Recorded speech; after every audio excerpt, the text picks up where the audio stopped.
Assalamualaikum warahmatullahi wabarakatuh. Selamat pagi dan salam sejahtera untuk kita semua. Buah kelengkeng, buah kelengkeng burung gelatik di pasar baru ada yang jual kayak berbayar. Para hadirin yang ganteng dan cantik, mari kita dukung Jakarta menjadi kota global yang inklusif dan berbudaya.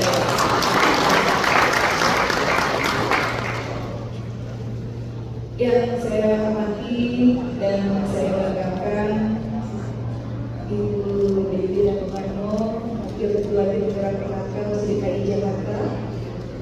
Yang saya hormati dan saya banggakan hadir di sini para pejabat Komisi DKI Jakarta, para kepala OPD atau mewakili, para wali kota, para bupati, dan yang saya hormati hadir di sini para pengurus Jakarta, Komisi DKI Jakarta, para ketua tim penggerak PKK kota dan kabupaten Komisi DKI Jakarta. Yang saya hormati para Bapeda, para BPAD, BPMD, para dinas, para biro pemerintahan, biro Kesos, biro PLH, dan yang saya hormati banggakan para camat, para lurah yang memiliki RPK atau yang mewakili, ketua tim penggerak PKK, dan narasumber yang hadir pada hari ini, Bapak Aprinol Amri. Kita hadirin dan undangan yang berbahagia. Pertama-tama mari kita panjatkan puji dan syukur kepada Allah Subhanahu wa taala, Tuhan yang Maha Kuasa, atas rahmat dan karunia-Nya hari ini kita dapat menghadiri acara peningkatan kapasitas keterpaduan Oktan di RPTRA sebagai laboratorium PKK tahun anggaran 2025. Izinkan saya mewakili Bapak Wakil Gubernur untuk menyampaikan laporan sebagai berikut. Kegiatan peningkatan kapasitas perpaduan Oktan di RPTRA adalah sebagai laboratorium PKK tahun anggaran 2025. Yang pertama adalah RPTRA merupakan ruang publik terpadu ramah anak, di mana ruang ini menjadi area publik yang terbuka, yang hijau dengan fasilitas indoor dan outdoor sebagai sarana dan pusat kegiatan masyarakat untuk mendukung Jakarta sebagai kota layak anak. RPTRA juga merupakan laboratorium PKK dalam penerapan 10 program pokok PKK dan program-program unggulan PKK. Saat ini terdapat 324 RPTRA Provinsi DKI Jakarta di 173 kelurahan. Jadi izin Ibu, dari 267 kelurahan, baru 173 kelurahan yang memiliki RPTRA. Dengan banyaknya kegiatan di masyarakat RPTRA, tentu ini harus didukung oleh sarana dan prasarana yang memadai.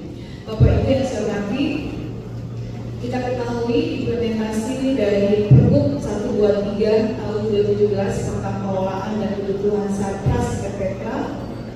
Tentu saat ini kita melihat sejak 8 tahun lalu 2017 kita sudah harus melakukan revisi dan sedang berproses revisi untuk khususnya membahas substansi terkait dengan kewenangan OPD yang menangani kerusakan. Jadi yang masih dalam diskusi kita adalah OPD yang bertanggung jawab dan memiliki kewenangan dalam hal kerusakan berat, sedang, dan ringan.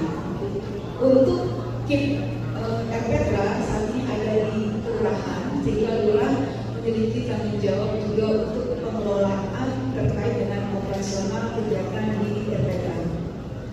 Tidak hanya terkait fisik dalam mendukung agenda pembangunan global 2030 yang menekan bersama anak, perlu ditingkatkan aktivitas kelompok kegiatan atau yang disebut dengan Oktan dari seluruh perangkat daerah terkait untuk melaksanakan kegiatan atau kelompok kegiatan berdasarkan tugas fungsi masing-masing secara sinergi dan kolaboratif. Selanjutnya PKK pemerintah diharapkan terus bersinergi dengan para perangkat daerah dalam melaksanakan kelompok kegiatan yang kita harapkan selaras dengan implementasi 10 program pokok PKK. Maksud tujuan kegiatan hari ini, Bapak Ibu semua, yang pertama adalah meningkatkan kualitas kinerja pengurus dan PKK. Dua, mengoptimalkan pelaksanaan 10 program untuk PKK di RPK. Mewujudkan RPK sebagai laboratorium PKK melalui pelaksanaan keterpaduan oktan di RPK dan pemanfaatan RPK sebagai community center dalam masyarakat serta meningkatkan keamanan dan kenyamanan masyarakat bermain anak di RPK. Saat ini juga mungkin para lurah, para camat melihat sendiri bahwa kebutuhan alat permainan ya di RPK sudah banyak yang rusak. Nah, ini memang menjadi salah satu yang kita bahas dalam revisi Pergub. Nanti kita akan komunikasikan ini dengan opini terkait kewenangan yang bisa masuk di dalam pelaksanaan RPK. Kita ketahui RPK ini adalah cross-cutting program, sehingga semua OPD ini punya tanggung jawab yang sama sesuai dengan fungsinya. Misalkan dinas KPKP nanti turunannya sampai ke Sudin KPKP dan sampai ke Kasatpol KPKP punya tanggung jawab memberikan pembinaan kepada masyarakat di dalam urusan implementasi program pokok PKK di Pokja 3 Ridwan Kamil. Jadi ini akan kita sinergikan lebih optimal itu. Dan hebatnya PKK, Bapak Ibu, kita ketahui kalau pemerintah DKI Jakarta dengan kewenangan kita memiliki 23 dinas, kemudian 10 badan, 10 biro, 5 kota dan 1 kabupaten untuk melaksanakan urusan 34 urusan yang konkuren sampai ke tingkat paling bawah. Tapi PKK hanya punya 4 pokja, benar nggak? Pokja 1 sampai pokja 4 melaksanakan semua urusan yang beririsan dengan masyarakat dan menjadi urusan pemerintah daerah. Jadi untuk kami buat PKK apa-apa PKK?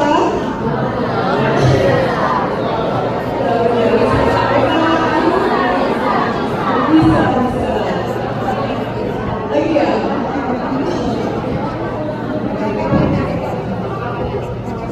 Ayo, PKK DKI Jakarta.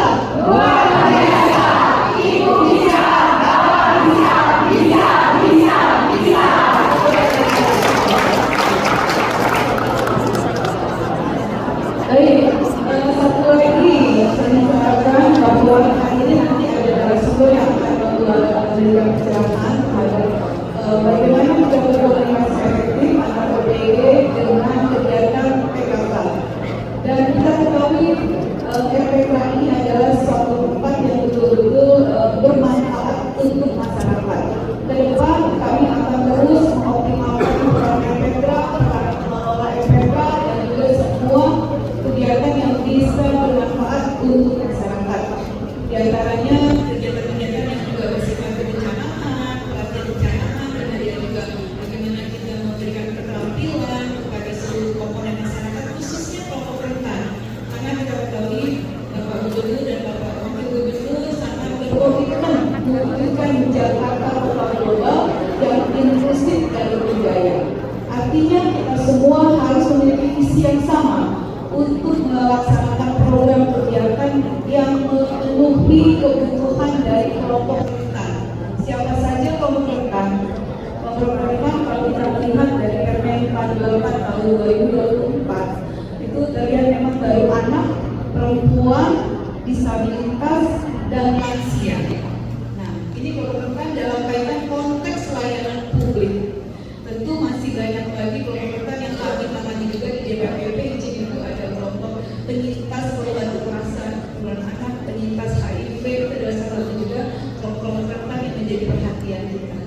Jadi ibu semua, para OPD yang hadir hari ini, para camat, para lurah, para asisten, para kasih, para subag, kasudin, PAPP, DKI Jakarta, kita semua sama-sama bersinergi untuk mewujudkan tadi, memberikan pelayanan yang terbaik untuk kelompok rentan di DKI Jakarta. Baik, Bapak Ibu sekalian, selanjutnya nanti saya mohon perkenan Ibu Dewi untuk memberikan sambutan, arahan dan juga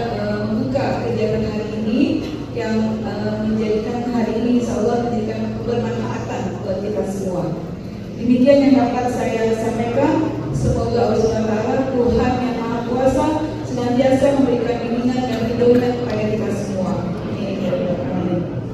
Naik kereta ke kota Kasablanka, jalan berempat ke lantai 2. Efekra sebagai laboratorium PKK, semoga manfaatnya untuk kita semua.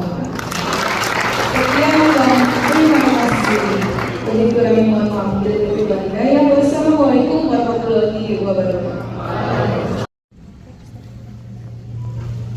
Assalamualaikum warahmatullahi wabarakatuh. Salam sejahtera bagi kita semua.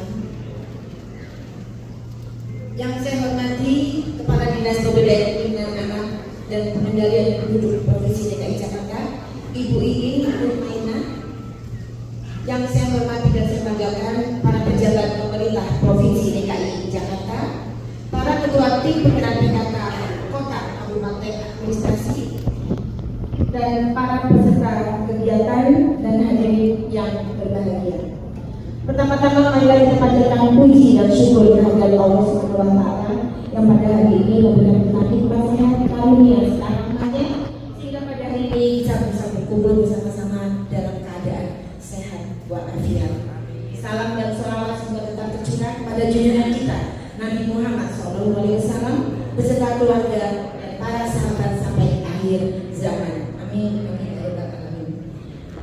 Hadirin yang saya hormati, sesuai peraturan Presiden nomor 99 tahun 2017 dan Permendagri nomor 36 tahun 2020, gerakan PKK merupakan bagian penting dalam pembangunan yang tumbuh dari, oleh, dan untuk masyarakat.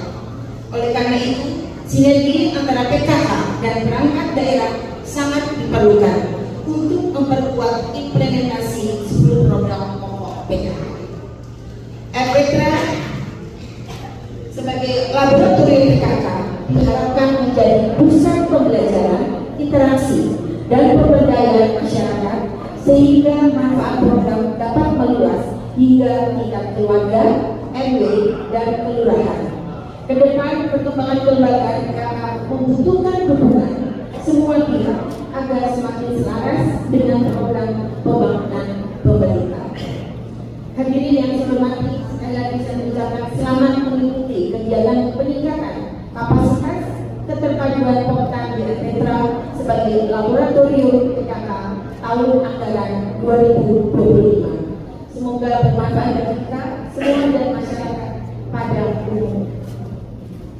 Dengan mengucap Bismillahirrahmanirrahim, pada hari ini Jumat tanggal 29 Agustus 2025, peningkatan kapasitas keterpaduan Poktan di Efekra sebagai laboratorium PKK tahun 2025 dengan ini secara resmi saya nyatakan dibuka.